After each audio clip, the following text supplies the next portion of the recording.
کا ایک لشکر ہرات میں، دوسرا بادغیس میں اور تیسرا ان دنوں سیستان کے مقام پر پڑاؤ کیے ہوئے ہے، اور تینوں جگہ پر اس نے عباسیوں کے خلاف بغاوت اور سرکشی کا اعلان کر رکھا ہے۔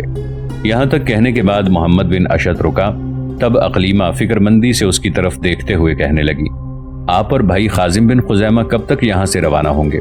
جواب میں محمد بن اشد کہنے لگا، آنے والی شب کے پچھلے حصے میں اور خازم بن خزیمہ ایک لشکر لے کر پہلے ہرات کا رخ کریں گے۔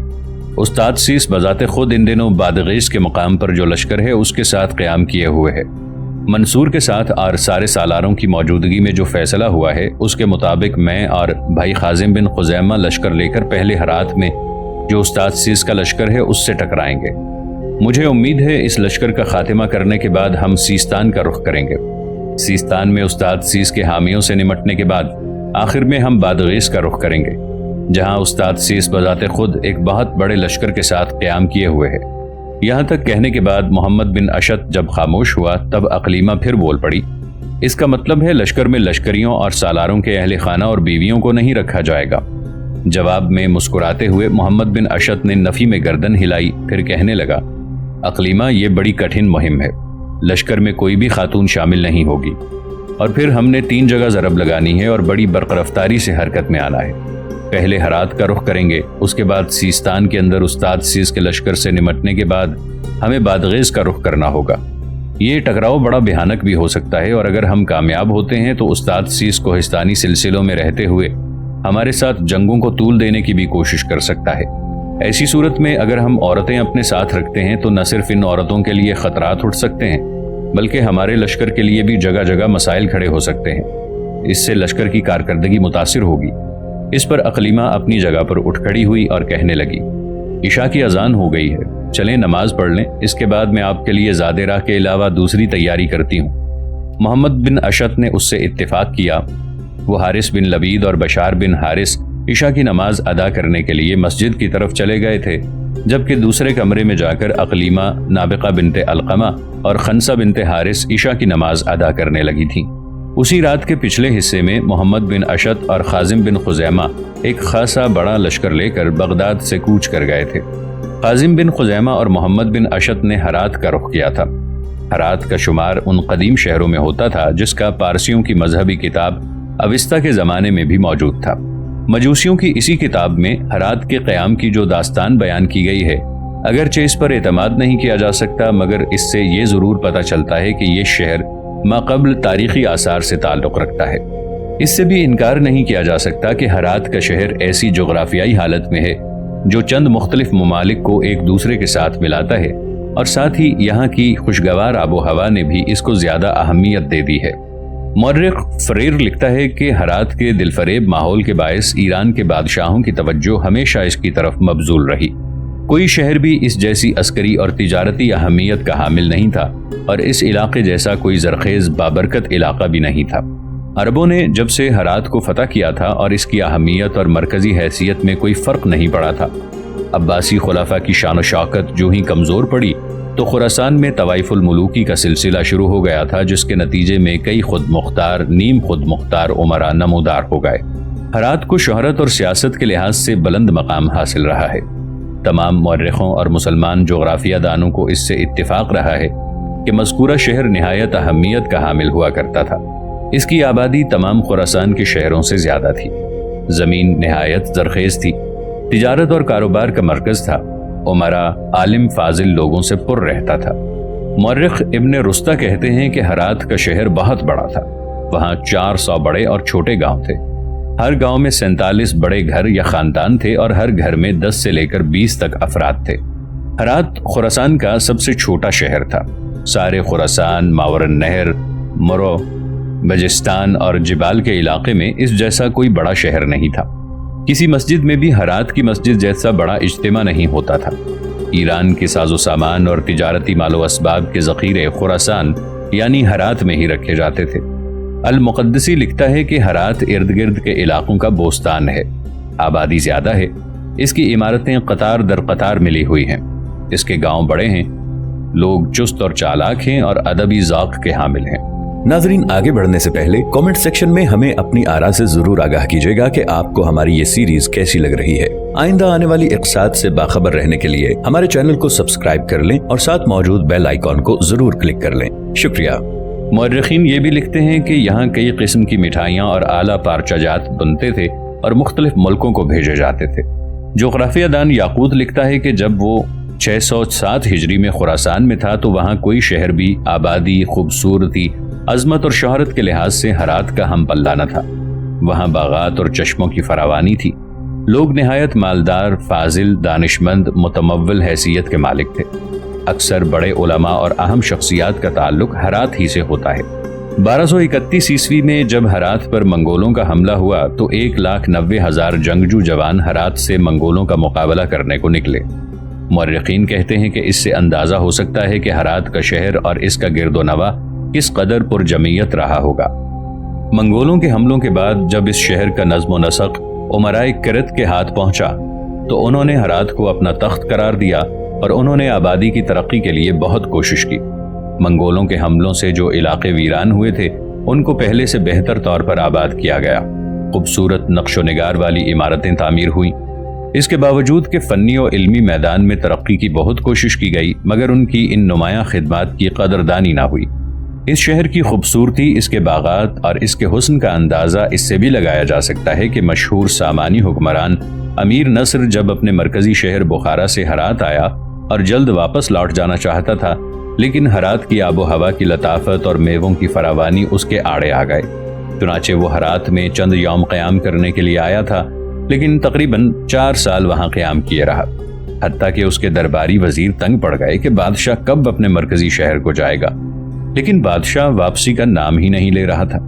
حتیٰ کہ امیر نصر سامانی کے امراء نے درباری شاعر رودکی کی شاعری کے توسل سے واپسی کے لیے کوشش کرنا شروع کی۔ چنانچہ وہ نامور شاعر صبح کو بادشاہ امیر نصر سامانی کے پاس آیا، اپنے ہیجان آمیز شعروں سے بادشاہ کو ہرات سے لوٹ جانے کے لیے آمادہ کیا اور اس کی شاعری سے متاثر ہو کر بخارا کے بادشاہ امیر نصر سامانی نے واپس بخارا جانے کا عزم کیا۔ بہرحال ہرات اپنے دور کا بڑا اہم شہر خیال کیا جاتا تھا اور اس پر ضرب لگانے اور حملہ آور ہونے کے لیے قاسم بن خزیمہ اور محمد بن اشعت پیش قدمی کر رہے تھے۔ محمد بن اشعت اور قاسم بن خزیمہ جس وقت ہرات شہر کے نواح میں پہنچے تو انہوں نے دیکھا استاد سیس کا جو لشکر اس وقت ہرات میں تھا وہ شہر سے باہر نکل کر ان کا مقابلہ کرنے کے لیے صف آرا ہو چکا تھا۔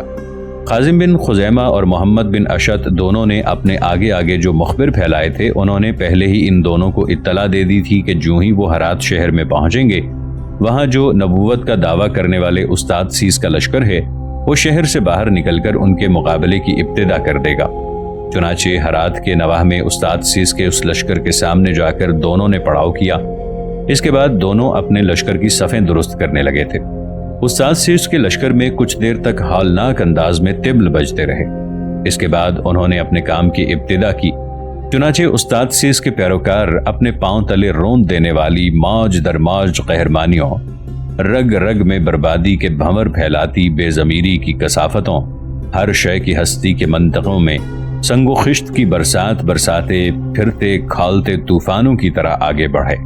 اس کے بعد وہ قاسم بن خزیمہ اور محمد بن اشعت پر زوال اور انحطاط سے لیس ہر جہت قضا کا جھاڑو دیتی موت کی خونی دیمک، گھٹاؤں میں رقص کرتی مایوسی کی گھمبیر برق، اجڑے خوابوں کے دیار میں آہوؤں کے بھنور بناتے ہولناکیوں کی طرح حملہ آور ہو گئے تھے۔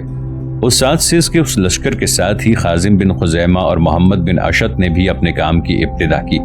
پہلے دونوں بھائیوں نے آپس میں صلاح مشورہ کرنے کے بعد زندگی کے دشوار لمحوں میں اضطراب بھری آندھیوں، قوت باطل کی صف آرائیوں کے اندر صف شکن جرری رجال کی طرح تکبیریں بلند کی۔ ان دونوں کی ان تکبیروں کے جواب میں ان کے لشکریوں نے بھی شب و روز کے پیمانوں میں زمین کی خاموشیوں کی تہوں میں درد کے اڑتے غبار اور اندیشوں کی ریت بھر دینے والے انداز میں تکبیریں بلند کیں۔ اس کے بعد قاسم بن خزیمہ اور محمد بن اشعت دونوں اپنے لشکر کے ساتھ استاد سیس کے اس لشکر پر دیولاخوں کی اداسیوں میں خزاں کے پتوں کی سرسراہٹیں پیدا کرتی قضا، پیاسے صحرا میں مجبوری کے دائرے بناتی مرگ، بدبختی کے انگارے پھیلاتی بارودی ہواؤں کے طوفانوں،